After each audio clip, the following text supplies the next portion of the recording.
You're listening to Vote Her In, a collaboration between Two Broads Talking Politics and author Rebecca Sive.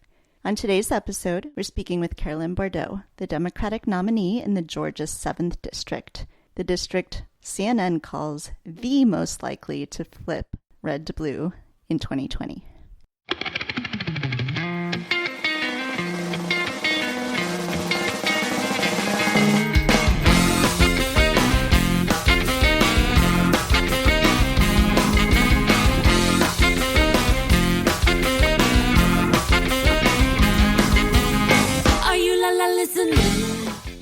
Hi, everyone. This is Kelly, and you're listening to Vote Her In, which is a collaboration between Two Broads Talking Politics and author Rebecca Sive. We are coming to you now less than 2 weeks from what we call the end of election season. The end-ish. So we are super excited about this election and want to vote her in all the way up and down the ballots. So I'm going to turn it over to Rebecca now, who will introduce our guest. Hi, Rebecca. Hi, Kelly, and good morning. And good morning to all of you who are listening. I think it'll be evening when you first hear this show. We're, as always, thrilled to be with you and thrilled to have a very special guest with us. Today, we are looking and talking to Carolyn, whose race in suburban Georgia was just declared by CNN this morning the number one district most likely to flip in the congressional campaign. So this is a really exciting time for us, of course, for her. And by way of a little bit of background, we thought it would be, as Kelly pointed out, just 2 weeks out, so important to talk to a woman who really is showing the way of new leadership in Congress, in her district for years, and what women can do when they just put their minds to it in such a critical time. So as you may know, she comes to us having run once before and lost very narrowly in 2018, a professor, a public policy expert, a former congressional aide. And for me personally, it's particularly special because her cousin, Lisa Percy, also a very distinguished Democratic woman activist, is a dear friend and one of the women I profiled in my first book, Every Day is Election Day. So welcome, Carolyn. We're just delighted that you're here with us. Thank you so much for having me. Good to be here. So we thought we would start actually by asking Carolyn if she would share with us, how she came to decide to run for office, particularly in a place that, at least until recently, was certainly not a likely place for a Democrat with the kinds of progressive positions she has to be elected. So if you would, Carolyn, just share with our listeners your route to making this decision and running this campaign. Right. So, I live in Suwanee, Georgia with my husband and my 8-year-old son. And my day job is I teach public policy and public finance at Georgia State at the Andrew Young School of Policy Studies. And as you mentioned, I have been in policy roles really throughout my life. I worked in Washington for several members of Congress and for a U.S. Senator. Here in Georgia, I was director of the Senate Budget and Evaluation Office and helped the state balance the budget during the Great Recession. I founded the Center for State and Local Finance.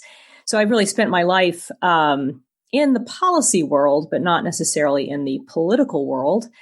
I got into this race for a couple of reasons. One was the destruction of the Affordable Care Act. And it's something, if you're a policy person who has worked in sort of the big picture policy issues, healthcare has been something we've been struggling with for many decades. Actually, when I started in Washington back in 1992, after Clinton was elected, obviously he proposed one of the first comprehensive healthcare reform pieces of legislation, and that went down, and we've proceeded to struggle with it really ever since. And then Obama got through the Affordable Care Act. And after that, what I saw sort of from the vantage point of Georgia was a very concentrated and focused effort to try to destroy that piece of legislation. There was efforts to defund it, litigate against it. And in Georgia, we did not expand Medicaid. So my first steps away from sort of the nonpartisan, staff out there putting out the policy briefs on good government and educating young people about public service. My first step away from that was not something that should have been political or partisan, but it was advocacy for the expansion of Medicaid and my extraordinary frustration that Georgia did not do that. By failing to expand Medicaid in this state, that's between $2.2 and $3 billion a year. The state basically returns to the federal government, and it's about 500,000 people without health insurance. And it just seemed to me that our elected officials had lost their line of sight to the people of this district and this state. The other big motivator was probably, like for many women, waking up on November 9th of 2016 and finding out that Donald Trump had been elected president. And I just sat down with friends, family, and neighbors, and we said, we are not going to go down this way. This is not what our country stands for. It is not what we believe in. And so I got into the race for Georgia 7. And it has been a long journey, as you mentioned.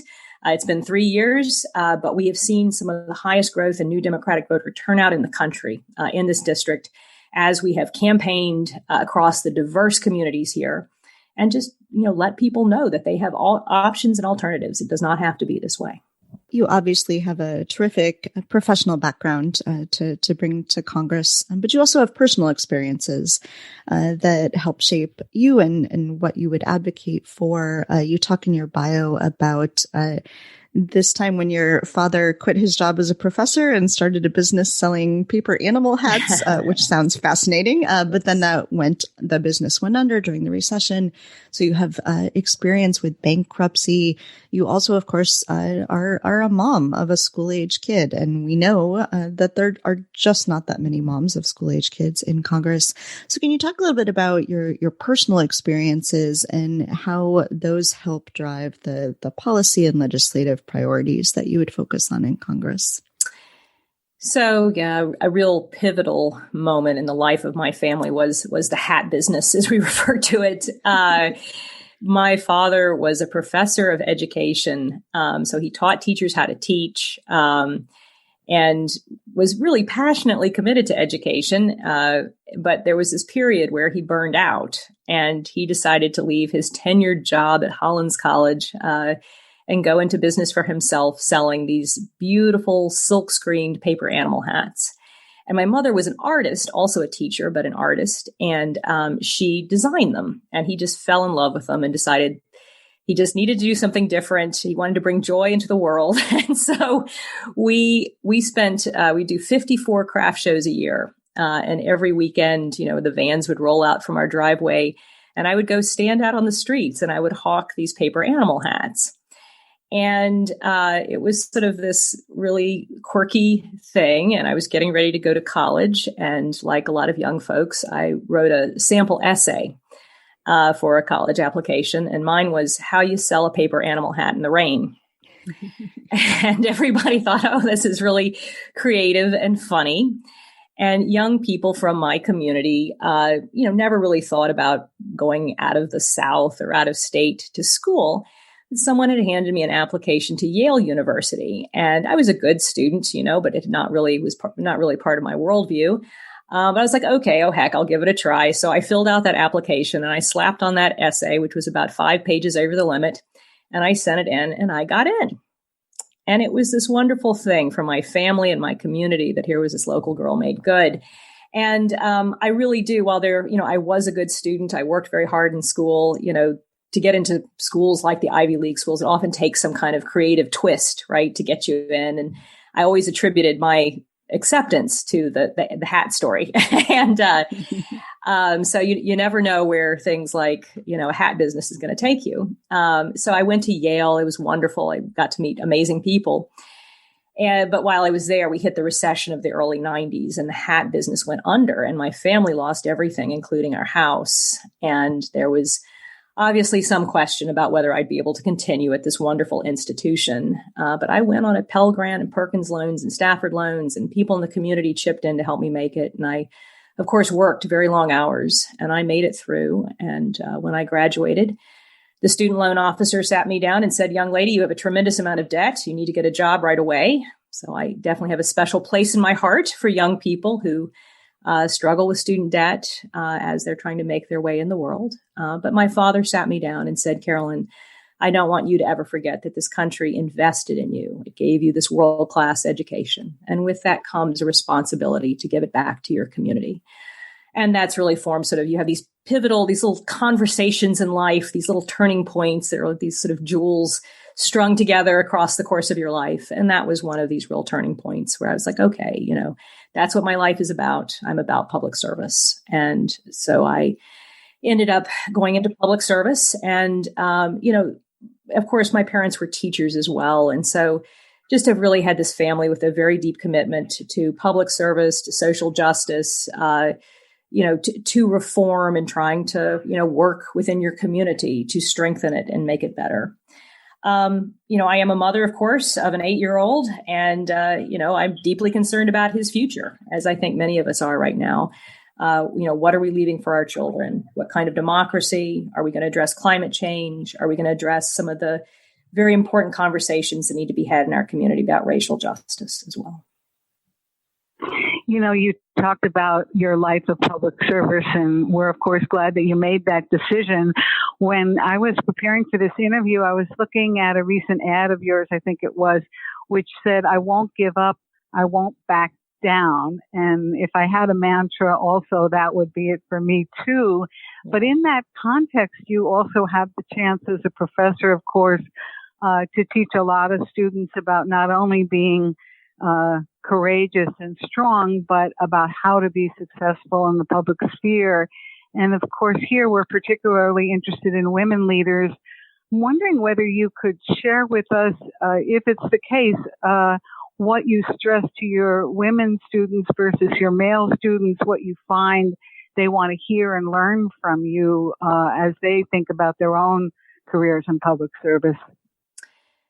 So I would say I teach the same thing to everyone, but I am sure that my women students take away different messages from it. And I share a lot of the stories of my experience in public service, and as well as my research. Have written a lot about sort of different situations in public sphere. I actually wrote my dissertation about the public debate over siting landfills and incinerators and these ferocious battles that happen over those issues.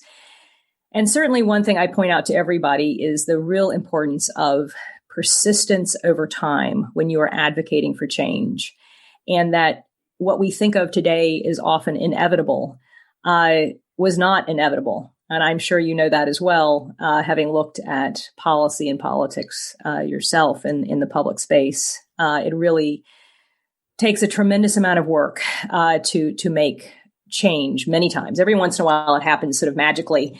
But for the most part, it takes decades of persistent work. And I talk about that in these battles over, people who decided to fight the site for a landfill. I talk about it in my own work on the budget, as well as, bigger picture things like the civil rights movement and just the work and sacrifice it takes to get things done. The other thing very important in my life, I've been reflecting a lot on my father recently, but he really believed deeply in moral courage, and that if you saw something wrong in your community, saw something that needed to be changed, that you really do have an obligation to address it. If you're in that position in your life to do it, you are called, therefore, to go fix it. And I feel like this race, to some degree, I was in this unusual position in my life where I had the space to run for office. My son was in a good spot. My husband's in a good spot. Financially, we're relatively stable. We're able to do it at this time. And given that it was a responsibility to step up on behalf of my community and the country to do this race. So that's also, very important to me, and something I talk about a lot with my students. And we talk a lot about courage and, what it takes to make change. In this election cycle, you have been endorsed by President Obama, Vice President Biden, Stacey Abrams, who's one of my personal heroes, among many others. Can you talk a little bit about what you have developed in terms of political skills and messaging strategies over the past cycle and now this cycle that helps both position your race to be, basically the most competitive in the country, but also to get these kinds of endorsements from such incredible people. Yeah, it has been this wonderful honor. And, the highlight of 2018 was campaigning with Stacey Abrams and then having President Obama come to the community. I told everybody, most of this race has just been gritty work. But every once in a while, you get to meet somebody who is really a star and someone who you really, really deeply admire. And so that was wonderful. And also, Congressman John Lewis had endorsed me before he passed away and was someone who was a real role model in my life. And Andrew Young is someone who's been a mentor to me and a really staunch ally as I run this race. And what we've worked very hard to do is to build this diverse coalition of people in this district. It is a very diverse district, one of the most diverse in the Southeast. And the work I started doing way back in July of 2017 was, as we say here in Georgia, was visiting with people and just spending the time to be with people in the different churches, in the mosques, in the synagogues, in the temples. We have a Muslim community here, a Hindu community here. We have it's Korean, it's Vietnamese, it's Black, it's Hispanic. And to take the time to be with those communities and have been very honored to have sort of this wonderful, diverse group of people who are supporting this campaign and this race. And what we've seen, so just to give you a sense of the change that we're seeing here, over 100,000 people have registered to vote in this district since 2016. When I ran, I had a primary originally back in 2018, and about 30,000 people voted, and 1/3 had never voted in a Democratic primary before. When I ran again, I had another primary back in June of this year. 85,000 people voted in the Democratic primary, and over 50% had never voted in a Democratic primary before. So it's just this extraordinary surge of people waking up and being engaged for the first time. It is young people, it is people of color, it is old people, it is white people, it is Black, it is Hispanic. It is just, this extraordinary group of people standing up and saying no to what's happening in this country. And we want change. We need reform in this country. And we also, as you are exemplifying, and as John Lewis did as well, making good trouble came to mind as you were talking here. And in that context, here we're particularly focused on what women can do as leaders. And we're looking forward to seeing you in the Congress. And in that context, would like to hear from you about the kinds of policies you think the women members of Congress specifically should unite behind, the kind of good trouble they should be making on behalf of the women and girls of our country. There's obviously the big picture things that need to happen. We need to take care of ourselves a bit. We need representatives who care about the people they represent. And there's this investment we need to make in healthcare and education and infrastructure. We need to renew our democracy, and that's about voting rights and campaign finance reform, and also sort of this ongoing conversation, discussion we need to have about racial justice. But women also, and I think we have seen threats to our rights in ways we have never seen before. And I'd put top among those is choice. I think women need to come together and we need to establish a few things in this country. One of them being reproductive rights, that we do have control of our own bodies and that we codify Roe v. Wade. But beyond that, like many professional women, we just struggle. And this country is particularly poor at supporting us in working and having a family.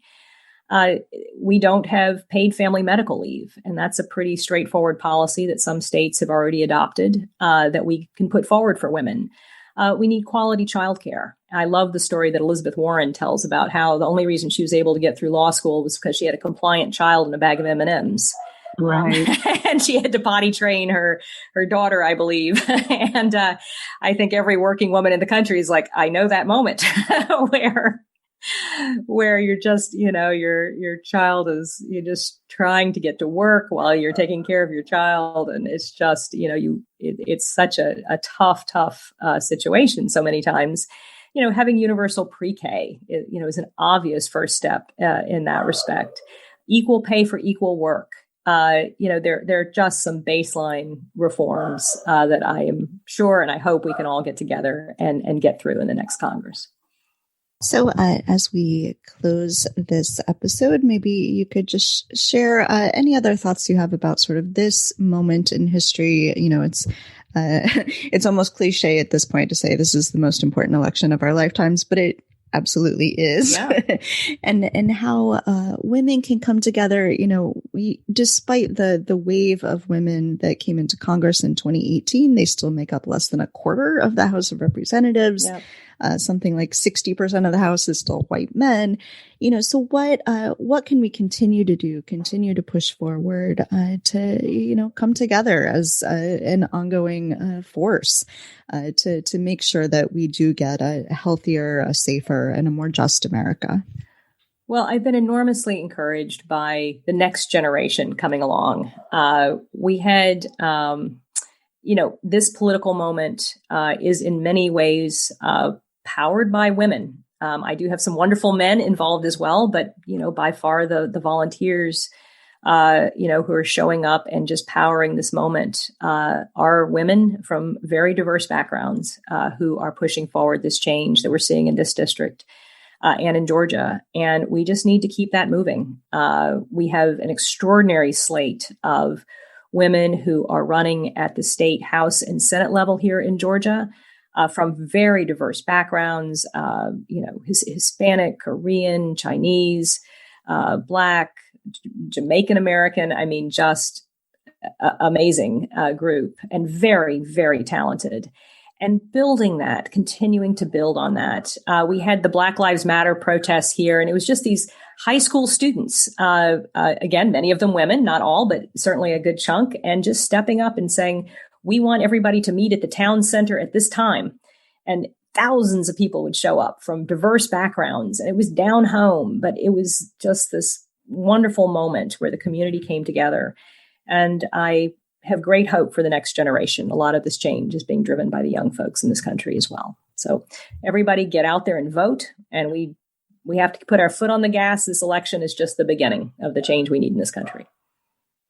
That is great to hear. And Carolyn, in order for our listeners to help make that change, if you would share with them as we close and say thank you, your website so they can learn more about you, contribute in whatever way they can to what we hope will be a big victory in a couple of weeks. So thank you, and please share that as we close. Sure. You can go to carolynforcongress.com. Pretty easy. and thank you guys so much for doing this and for having me. Absolutely. Oh, you're very welcome. The Vote Her In segment is a collaboration of Two Broads Talking Politics and author Rebecca Sive. Our theme song is called Are You Listening off of the album Elephant Shaped Trees by the band Immunuri, and we're using it with permission of the band. Our logo and other original artwork is by Matthew Weflin and was created for use by this podcast. You can contact us at twobroadstalkingpolitics@gmail.com or on Twitter or Facebook at Two Broads Talk. You can find all of our episodes at twobroadstalkingpolitics.com or anywhere podcasts are found.